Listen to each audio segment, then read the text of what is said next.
한국이 C19를 통해 세계 각국에서 극찬을 받자 유럽의 언론들이 한국을 비판하는 장면이 많이 목격되고 있습니다.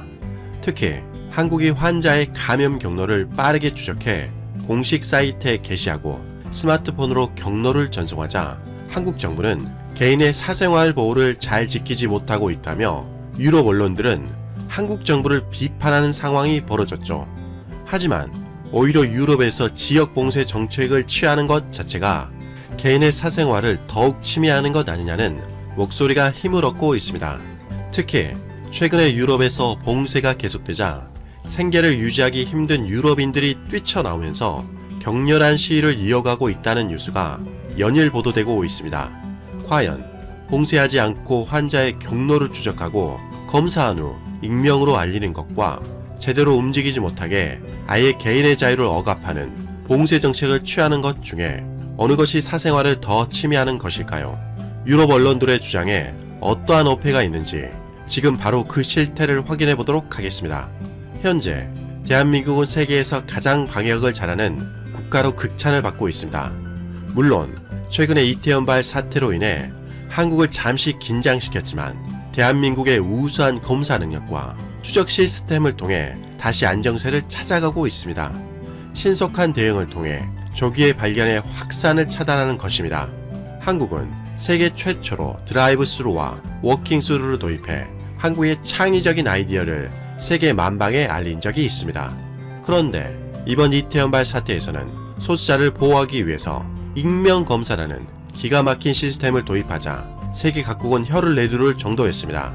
신분 노출을 우려해 역학조사에 어려움을 겪었는데 익명검사가 도입되자 테스트를 받는 사람이 폭증했고 확산세도 다시 진정이 된 것입니다. 익명검사에서는 이름과 사는 곳 같은 자세한 인적 사항을 쓰지 않아도 되는 것입니다. 방역 관계자에 따르면 단순히 전화번호와 생년월일만 작성하면 된다고 밝혔습니다. 신분이 노출될 위험이 거의 없어지자 검사받는 사람들의 반응도 상당히 호의적이었다고 합니다. 이태원발 집단 감염이 시작되기 전 하루 1000건 정도였던 서울시 선별진료소는 익명검사가 실시된 지 4일 만에 누적 기준 2만 건을 넘어섰습니다. 박원순 서울시장에 따르면 기존보다 8배에 달하는 사람들이 몰리고 있다고 말했습니다. 익명검사가 자발적으로 사람들을 이끌어내는데 성공적인 역할을 한 것입니다. 박원순 서울시장에 따르면 서울시가 선제적으로 한 익명검사는 방역뿐만 아니라 인권도 함께 고려한 조치라고 말했습니다. 한국은 이를 통해 소수자의 인권을 보호하는 동시에 C19 확산까지 방어하는 두 마리의 토끼까지 잡았습니다. 앞으로 익명검사 제도도 드라이브 스루와 워킹 스루처럼 K브랜드의 위상을 더욱 높일 것으로 예상하고 있습니다.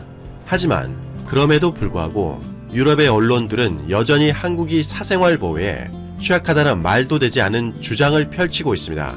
C19 접촉자에 대한 한국 정부의 경로 추적 체계가 개인의 사생활을 침해한다는 것입니다. 하지만 그러한 우려에 대해서 강경화 외교부 장관은 독일 공영방송인 도이치펠레의 대담 프로그램에 출연해 이렇게 말했습니다. 한국 정부는 C19 재확산 가능성에 대해 항상 경계해왔다. 하지만 그럼에도 불구하고 정체성에 대한 차별과 편견을 갖는 것은 민주주의의 근간을 이루는 기본적인 인권 보호에 충실한 국가에서는 용납될 수 없는 일이라며 한국 정부도 이를 보호하기 위해 상당한 주의를 기울이고 있다고 말했습니다. 하지만 강경화 장관은 사생활 보호 못지않게 중요한 부분이 있다며 이렇게 덧붙였습니다. C19 바이러스는 매우 까다롭고 빠르게 퍼지기에 무증상 환자들로부터 전염될 가능성이 있을 정도로 위험하다라는 점을 지적하며 그러기에 감염자의 사생활을 보호하는 것과 대중을 위험으로부터 보호하는 것은 서로 균형을 이루어야 한다고 말한 것이죠. 그러면서 강경화 장관은 사생활은 중요한 인권이지만 절대적인 권리는 아니라며 한국이 법의 테두리 안에서 사생활을 제한하고 있다고 설명했습니다. 독일 언론들이 입을 다물 수밖에 없을 정도로 명쾌한 답변을 한 것으로 보입니다. 아마도 독일은 한국이 예상을 훨씬 뛰어넘을 정도로 방역 대책을 잘하자 시샘한 것 같은데요. 사실 독일 언론이 한국의 정책에 대해서 비판을 했지만 독일 역시 사생활 보호를 잘하지 못하고 있다는 평가가 나오고 있습니다. 자신들도 제대로 못하면서 익명검사와 같은 여러가지 방책을 통해 사생활 보호에 최대한 주의를 기울이는 한국을 비판한 것이죠. 지난 5월 16일 영국 로이터 통신에 따르면 독일인들이 정부의 폐쇄 조치에 항의하며 반대 시위를 벌이고 있다는 기사를 게시했습니다. 기사에 따르면 최소 수천 명이 독일 정부가 부과한 봉쇄 조치에 항의하기 위해 거리로 나섰다고 경찰과 주최 측이 밝혔습니다. 시위에 참여한 안면 마스크를 쓴 남성은 독일 헌법의 표지와 사본을 들고 있었는데 그 표지판에는 무서운 공포라고 적혀 있었다고 기사에서는 보도했습니다. 물론 독일은 유럽의 다른 국가들보다 안타까운 일을 당한 사람이 낮았고 봉쇄 조치도 완화되고 있는 상태입니다. 하지만 메르켈 총리가 C19의 확산세를 저지하기 위한 대책을 내세우자 그 정책에 대한 시위는 더욱 거세졌고 2번 연속으로 주말 거리를 가득 메웠다고 합니다. 소식통에 따르면 독일의 슈투트가르트에서는 5,000명, 프랑크푸르트에서는 1,500명, 메넨에서는 1,000명이 모였다고 합니다. 심지어 베를린에서는 난투극까지 벌어져 200명의 시위대가 체포되는 상황까지 발생했다고 합니다. 문제는 시위도 시위이지만 시위대들이 시위하고 진압하는 과정에서 오히려 감염이 확산되는 것 아니냐는 우려가 높아지고 있는 형국이죠. 로이터 통신에서도 그러한 점을 지적했습니다. 지난 주말 일부 시위자들이 사회적 거리 규칙을 무시했고 얼굴 마스크를 착용하지 않았다는 것입니다. 그리고 로이터 통신에 따르면 시위대의 한 그룹은 독일 정부를 향해 이렇게 질문을 던졌습니다. 왜 독일 정부는 진실을 말하지 않습니까? 독일인들이 어떻게 자유와 직업 그리고 건강을 잃고 있는지를요. 봉쇄 조치가 취해져서 개인의 자유를 억압하고 있는데 개인의 사생활을 보호하는 것이 무슨 의미가 있겠습니까? 독일에서 주말에 2번이나 연속으로 대규모 시위가 터져 나오는 것을 볼 때 독일 언론들은 한국보다 자국의 상황을 먼저 되짚어 봐야 할 것 같습니다. 프랑스 언론들 역시 한국 정부의 뛰어난 시스템 추적에 대해서 비판적인 반응을 보였습니다. 프랑스 정부 일각에서는 한국의 시스템이 사생활을 극단적으로 침해한다라고 평가한 것입니다. 심지어 프랑스 경제지 레제코에 프랑스 변호사가 기고한 한국에 대한 비판글이 올라와 상당한 파문이 일기도 했습니다. 기사에 따르면 한국이 C19의 확산세를 막기 위해서 추적 장치까지 마련한 건 불행한 결과라며 한국은 개인의 자유에 있어 본보기가 되는 국가가 아니다라고 주장한 것입니다. 또한 한국은 감시와 고발에 있어 세계 둘째 가는 국가라며 한국이 평상시에도 개인의 자유를 경시해왔다는 허무맹랑한 주장을 펼치기도 했습니다. C19 사태 초기에 프랑스 정부 과학자문위원인 드니 말비 박사는 한국의 시스템은 극단적으로 사생활을 침해해서 유럽 차원에서 이 방식을 허용할 수 있을지 모르겠다고 발언하기도 했습니다. 한국의 방식에 대해서 제대로 연구하지도 않았으면서 흠부터 잡은 것입니다. 그런데 프랑스에서 놀라운 일이 발생했습니다. 한국을 비판했던 프랑스가 오히려 개인의 사생활을 훨씬 더 많이 침해하고 있는 것으로 밝혀지고 있는 것입니다. 프랑스 정부는 이미 외출 금지라는 이동 제한령을 통해 개개인의 자유를 억압했습니다. 또한 영국의 BBC 뉴스에 따르면 프랑스의 일부 지방자치단체들이 비디오 감시 카메라를 도입해 개개인들이 마스크를 착용하고 있는지와 사회적 거리를 준수하고 있는지를 감시하는 정책을 시행한 것입니다.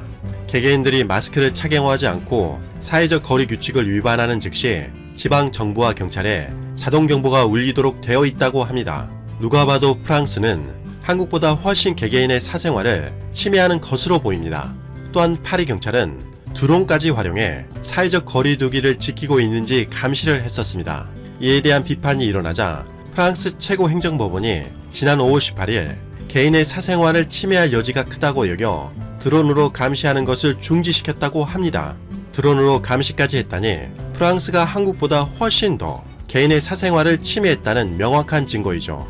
더욱이 프랑스 정보기술 관련 매체인 레뉴메리크에 따르면 파리 교통공사가 파리 지하철역 안면 마스크 착용 인식 AI 소프트웨어 시스템을 도입해 3개월간 시범 운영을 한다고 보도했습니다. 프랑스는 비디오 감시 카메라를 넘어 이제는 AI까지 도입해 개개인의 사생활을 침해할 수 있는 정책을 취하게 된 것입니다. 프랑스에서는 사생활을 지키는 것이 마치 세계 최고의 가치인 것처럼 한국을 비판했는데 도리어 프랑스가 드론을 사용했고 비디오 감시 카메라와 AI까지 도입해 감시를 하다니 입이 10개라도 할 말이 없을 것 같습니다. 지난 5월 18일 문재인 대통령은 테오드로스 WHO 사무총장의 요청으로 기조연설을 했습니다. 문재인 대통령은 세계보건기구 WHO 최고 의결기구인 세계보건총회 화상회의에서 한국 정부는 신속하고 광범위한 진단검사와 창의적인 방식으로 국민들의 노력을 뒷받침했습니다. 또한 국민들이 모두를 위한 자유의 정신을 실천하며 방역 주체가 되어준 덕분에 개방성, 투명성, 민주성의 3대 원칙이 힘을 발휘할 수 있었다고 발언하며 공을 국민에게 돌렸습니다. 유럽의 국가들은 스스로 선진국이라 부르며 지금까지 한국을 얕잡아 봤을지도 모릅니다. 그렇기에 초반에 한국이 대처를 잘하고 있음에도 불구하고 흠을 잡으려고 했을 것입니다. 하지만 미국과 유럽의 국가들도 해내지 못한 것을 대한민국은 우수한 결과를 보여줌으로써 그들에게 증명했습니다. 국민들을 보면 그 국가의 수준을 알 수 있다라는 말이 있습니다. 한국인들의 뛰어난 시민의식이 세계 역사에 한 획을 그은 듯 보입니다. 이상 가치왕 채널이었습니다. 지금까지 시청해주셔서 진심으로 고맙습니다. 시청자님들 항상 건강하시고 복 많이 받으세요.